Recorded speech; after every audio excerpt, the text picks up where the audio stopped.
Assalamualaikum warahmatullahi wabarakatuh. Saya Ima Maulida Daroja, Prodi Pendidikan Bahasa dan Sastra Indonesia, Universitas Islam Darul Ulum Lamongan. Di sini saya akan menyampaikan materi tentang teks cerita pendek pada kelas 9. Nah, pada pemaparan teks cerita pendek ini, saya menggunakan model Taba, yang mana pada model Taba ini terdapat 3 tahapan. Yang pertama yaitu pembentukan konsep, yang kedua yaitu penafsiran data, dan yang ketiga yaitu penerapan prinsip. Sekarang, mari kita lanjut ke pemaparan materi. Assalamualaikum warahmatullahi wabarakatuh. Selamat pagi anak-anak. Alhamdulillahirabbil alamin. Kita bertemu lagi dalam pelajaran bahasa Indonesia. Oke, pada pelajaran kali ini kita akan membahas tentang teks cerita pendek. Nah, pada materi ini tentunya tidak asing bagi kalian karena kalian sudah pernah membaca atau bahkan mendengar. Apalagi di zaman yang serba modern ini, teknologi semakin maju. Misalnya kita bisa membaca teks cerpen itu dari Wattpad, dari Google, ataupun dari yang lainnya. Nah, sekarang mari kita pelajari tentang teks cerita pendek. Sekarang saya mau tanya, teks cerita pendek itu apa sih? Oh iya, betul. Teks cerita pendek yaitu cerita yang selesai dibaca dalam sekali duduk, dan biasanya berkisar antara 500 sampai 10.000 kata. Jadi, ciri-ciri dari cerita pendek itu yaitu yang pertama, panjang halaman maksimal 10 halaman. Kemudian perwatakan ditulis secara singkat. Yang ketiga yaitu habis dibaca sekali duduk. Baik, kali ini kita akan belajar tentang unsur-unsur cerpen. Unsur-unsur cerpen ada berapa? Ya, benar sekali. Unsur-unsur cerpen ada 2, yaitu unsur intrinsik dan unsur ekstrinsik. Kita pelajari satu-satu dulu. Yang pertama ada unsur intrinsik. Apa itu unsur intrinsik? Ya, betul sekali. Unsur intrinsik merupakan unsur yang terdapat dalam bacaan cerpen itu sendiri. Dalam unsur intrinsik ada tema, latar, tokoh dan penokohan. Pada tokoh dan penokohan biasanya ada tokoh protagonis, antagonis, dan tritagonis. Yang ketiga yaitu, yang keempat maksudnya ada sudut pandang. Sudut pandang di sini ada sudut pandang orang pertama, sudut pandang orang ketiga. Yang kelima ada alur. Di sini biasanya alur terbagi menjadi 3, yaitu alur maju, alur mundur, dan alur campuran.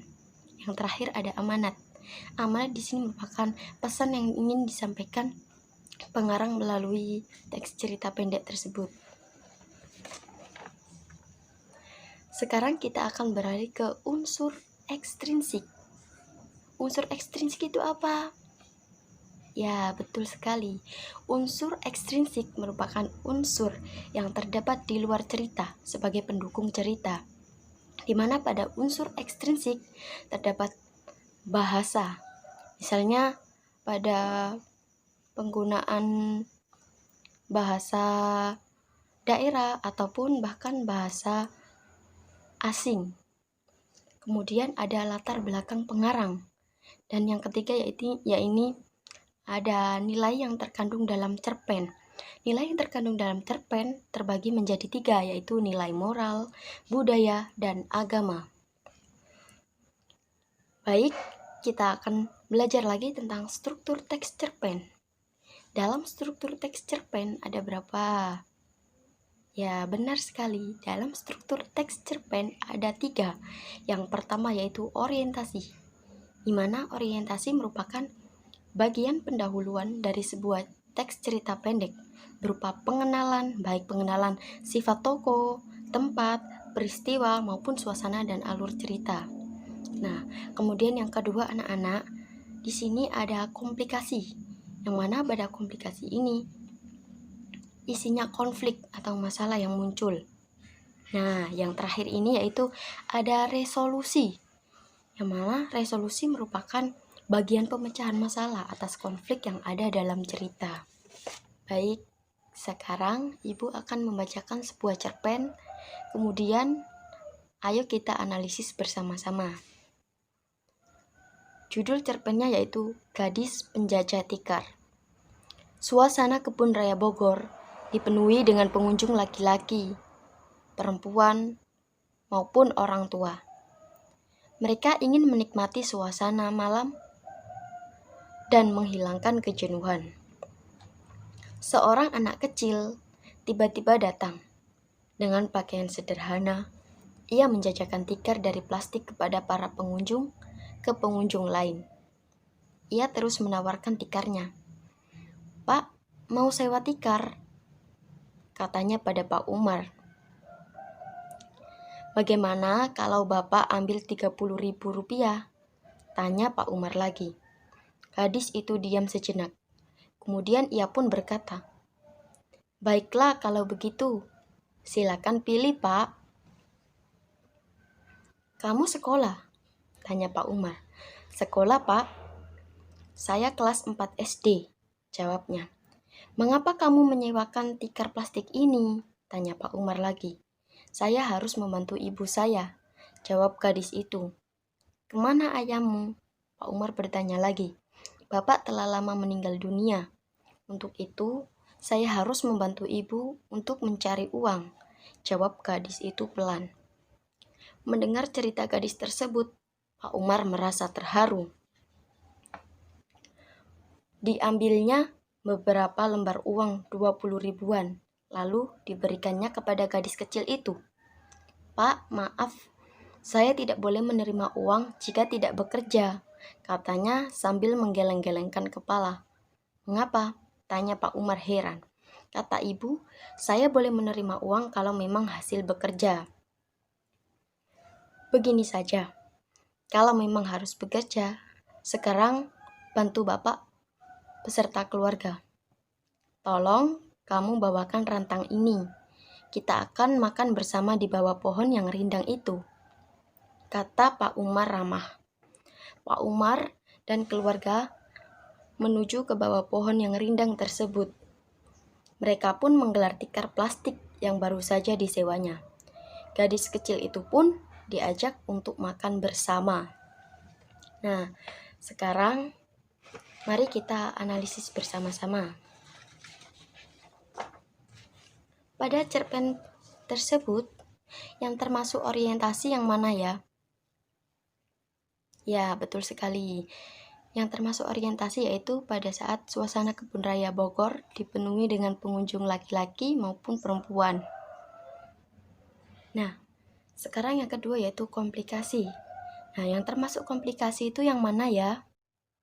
Ya, betul sekali. Di sini yang termasuk kemunculan masalah yaitu ketika sang anak ditanya masih sekolah, kemudian Pak Umar memberikan uang, namun sang anak tersebut menolaknya. Nah, kemudian resolusi atau pemecahan konflik, di mana pada resolusi ini si anak kecil tersebut disuruh membawakan rantang, kemudian pada akhirnya dia diajak makan bersama keluarganya di bawah pohon rindang tersebut. Sekarang kita akan menganalisis dari unsur intrinsiknya. Yang pertama, pada cerpen tersebut bertemakan apa? Ayo. Ya, betul sekali. Bertemakan kegigihan. Kemudian, latar pada teks cerpen tersebut terdapat 3 yaitu latar tempat. Latar tempatnya ada di Kebun Raya Bogor. Kemudian latar suasananya yaitu mengharukan. Latar waktunya yaitu malam hari. Yang ketiga yaitu alur. Alur pada teks cerpen tersebut. Alurnya apa? Siapa yang bisa? Ya, Rudi, benar sekali. Alurnya yaitu alur campuran. Nah, yang keempat yaitu tokoh dan penokohan. Yang mana pada tokoh dan penokohan dalam cerpen tersebut ada berapa? Ya, benar sekali. Tokoh dan penokohan pada cerpen tersebut, yang pertama ada gadis penjajah tikar. Dia berwatak mandiri, sedangkan Pak Umar baik hati. Nah, yang kelima yaitu sudut pandang, di mana sudut pandang pada cerpen tersebut merupakan sudut pandang orang ketiga. Yang terakhir yaitu amanat.